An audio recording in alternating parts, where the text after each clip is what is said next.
Well, I guess for the recording, I should introduce Owen. His name is Owenator Productions. He does a lot of awesome stuff on YouTube that if I tried to name, I'd be here all day. But it's not just animation that he does. He does writing, screenplays, story production, all that fun stuff. So he's a true filmmaker, as people would like to say. And getting into that filmmaking stuff, I just wanted to know about your beginnings as an animator. I mean, your first time like watching that stuff. What really brought you to want to make these like Lego animations? To be honest, I don't actually know the very, very beginning, but I just kind of started. I used to always love just playing with Lego, and then it kind of evolved into like stop motion with my phone. There was Yeah. these like apps you could download, and it would, I don't remember what they're called, like Stop Motion Studio or something like that. And I would just like make these short scenes of. It was usually there were fights. I don't know why, just like making them fight each other. And then that slowly kind of evolved into me wanting to like tell longer stories with them. And I had a couple projects that I kind of started and didn't really go anywhere, and it just never really finished. And then I started the YouTube channel like a long time ago. I don't even know what year that is, maybe like 2015 or something. Yeah. And just did like a couple short things, and then decided I wanted to go big one day with this like 20-minute long Star Wars project. And so did that. Ended up making it longer than 20 minutes, and I had to split it in half. And so I did the first half as like a traditional stop motion thing with real bricks, and then kind of as I was finishing up with it, I stumbled upon Blender because there was these scenes that I wanted to like do something bigger that I didn't have enough Lego for, and I was like, how can I create like a landscape that I don't have enough actual bricks for? And I came across Blender and like the 3D world, and then I was like, you know what? I'm just gonna make the entire second part with that, and that's what I did. Yeah, and it's so amazing. I feel like everyone's beginning started with that little stop motion studio phone app. I remember my first one was like a Lego Batman like bank robbery and a heist and something like that. And it's crazy that it's really progressed from phone apps to Blender and being able to do your own stuff. And of course, that kind of stuff existed, before we even knew. And for it to really take flight is insane. And it even brings me to my next topic, because you mentioned 313th, your Lego Star Wars project. And I remember watching that in like a hotel and just being like, oh my God, like there's no way that this is something that people like us can do. Like it's just crazy. And you talked about how there's so many more options you could explore when you have an unlimited amount of pieces and you don't have to green screen and rig things to make them fly. And it's just insane how that kind of stuff happens. But is there another reason why you thought Blender would be the best option? Like, what are some things that you could do in Blender but that you couldn't do with the original stop motion of the project? Well, the first thing is mainly just the like the potential and the amount of physical bricks you can use, because obviously you don't have an unlimited supply in real life, and that was the first like, oh, this is a good path to like follow. And then I also wanted to try and like speed things up, because it's like it takes so long, and I thought at the time that it would be faster to do like 3D animation because have the computer interpolation and stuff, and it probably is a little bit faster, but it still takes forever. Yeah. But yeah, you just like, I don't know, having the like control of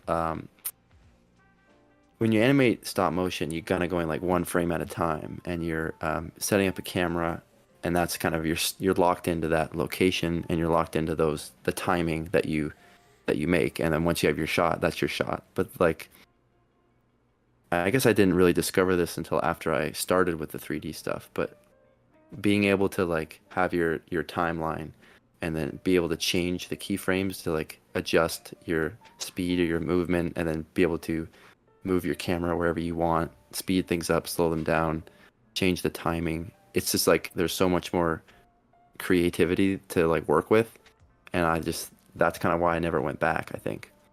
Yeah, absolutely. I mean, I know personally, like you can make pieces fly. Like you don't have to hold them up in the hand with a crappy rig that you've made like on the fly in stop motion, you could really test the limits of like what you want to do. And I know, as you know, we've both exchanged scripts and we do screenwriting and stuff like that. And I know that when I'm writing something for, you know, Life of Tom, I don't have to worry about, oh, am I going to be able to like build this with the pieces that I have for stop motion, or am I going to be able to make Jordan fly across the room like that?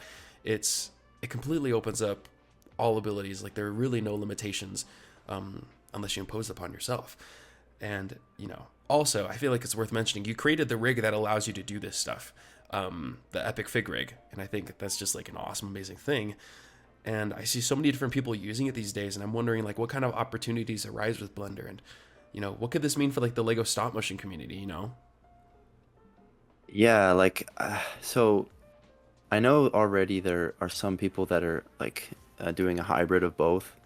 I remember actually Forest Fire 101, he's like one of the coolest stop motion like Lego animators there is, and he reached out to me at one point to ask like how I did a certain thing, and then he kind of got into using Blender, but he wasn't trying to make the entire movie with Blender or the entire whatever animation he was doing. He just kind of wanted to do these set extensions, which is just like a genius way to just make your real life stop motions look bigger than they are, because he does these huge scale. I don't know if you've seen one of my favorite ones he's done is the Captain America zombie one. Oh yeah, and that's for just sure. this big city that he's built in real life, but now he can kind of build the foreground elements and then just go crazy with the background, or just build stuff if there's like a certain aerial shot that you want, or just like being able to have that. It's like in real movies when they shoot green screen and they replace the background, or like with the Mandalorian where you have the volume. It's just like this new world of opportunity that you open up when you start to like use Blender. Yeah, absolutely. I mean, I know Lincoln Pop, he does a lot of Lego Batman and DC stuff, and one of his, I think it's called Insurgency. I'm forgetting the name, but, you know, classic Superman goes bad, dystopian world. And as I was watching it, you can realize and see all like the new modulars and other builds and sets that he's collected.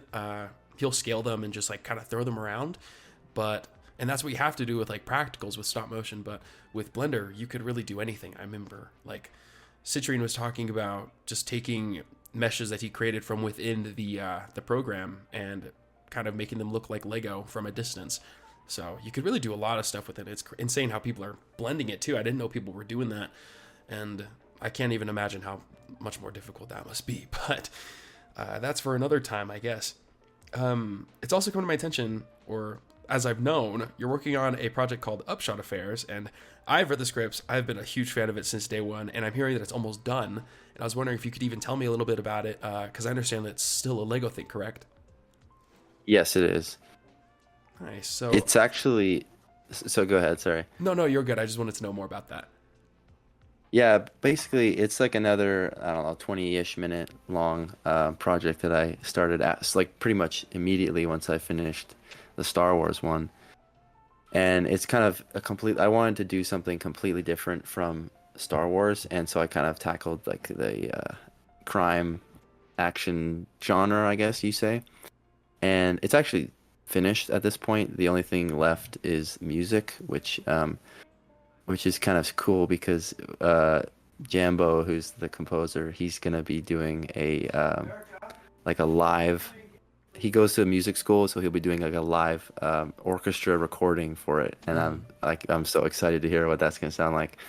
But yeah, Yeah, I remember. It's Sorry, go ahead. it's been like two. Sorry, no, it's a little bit of a delay with the audio, but it's been like a couple years I've been working on that, and I'm just like so excited to release it soon. And I'm excited to see it. I remember, you know, reading those scripts and thinking like, how is this going to get done? But I knew it was going to get done because you were working the project. And I just imagine how much more difficult that would be with tangible physical Lego pieces. Like, you'd have to make brick link order upon brick link order, and it'd be insane. Like, there'd just be never ending bricks. Yeah, that's the thing. And like with writing it, I just don't have to worry about that because like I'm thinking in my head, all right, I got this scene where he's driving on a highway, and like, and there's an aerial shot of the car driving, and it's like, if that was real, there's no way I could do that without making it look bad or Yeah. look just horrible. And so I was like, okay, I don't have to worry about that because I'm doing it in 3D, and I can just put that scene in there. I can have a scene where he drives through this big subdivision with like huge mansion-sized houses, because I can just build one and then Control D, duplicate it, and put it wherever I want. Exactly. And yeah, it just makes things so much like it just opens up your like ideas, because now it's not restricting yourself anymore. Exactly. And I think that's just the coolest thing about Blender, and even the coolest thing for, stop motions to come, because dude, I remember starting like learning it, and it is a beast learning Blender, especially with like the Lego stuff. And now I'm seeing people who are doing it way better than me. Like I've been doing it for like 3 years maybe, and they just come out of nowhere with this amazing work, and it's so amazing to see, because it just speaks to how easily and accessible it is for everyone to progress and make all these amazing films. And I cannot wait to see Upshot, because as I said, I've read it, and it's going to be a great project, and I cannot wait to see it. Oh, thank you. Yeah, it's crazy some of the things that people are doing that just like come into it. I actually like I took like 2 attempts at learning Blender. The first time I like gave up, and then it was like a year later where I was like, okay, I'll try again. And like I'm still not good with Blender. I just like know just enough to do what I want to do, and I'm like happy with that. And then when I see like some of these things that other people are doing, I'm like, man, I wish I could do this and then have this cool scene. Or yeah, I don't know. But the amount of like depth that you can go with Blender is just ridiculous, and that kind of is the coolest thing about it. Because if you want to do an explosion that's like Oppenheimer nuclear bomb, you can do that. You just have to learn how. Yeah, There's like nothing you can't do. exactly. It's just, You just need a strong enough computer for it. That's the only thing you need. yeah, it's, if you thought buying Lego was expensive, I hate to break it to you, but you got to buy a new PC, buy a new graphics card, all that fun stuff. Yeah. After that, Lego will look cheap, but I guess it's the sacrifices we make. Yeah. I mean, Lego adds up quick though. So Oh, for sure. I agree. Well, thank you so much for chatting, Owen. I'm gonna stop the recording right now, real quick. Actually, let me say that a little better so that I don't lose points. I thank you for coming up here chatting with us. It's great to see all these people make new films, and great to see all these new things coming up. And I appreciate you taking the time out of your day, of your busy schedule with Upshot, to come talk to a little animator like me who just wants to pass a project. So I thank you again. no worries, man. It was so fun to come on. I've always wanted to do like a podcast of some kind. This is a cool opportunity. Thank you. Of course, anytime.